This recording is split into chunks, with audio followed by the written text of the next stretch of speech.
The Ukrainian drone army has been responsible for destroying massive amounts of Russian equipment.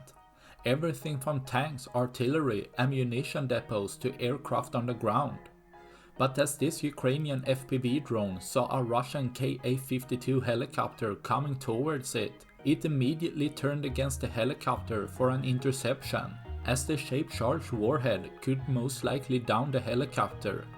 But as the helicopter is flying a few hundreds of kilometers per hour, the drone just couldn't reach it before it passed, making the helicopter to outrun the drone, flying away.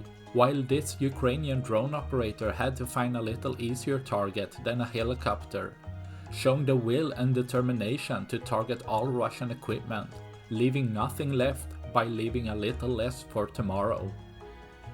That's all I had for this video. Please like and subscribe for more. Thanks for watching. Bye.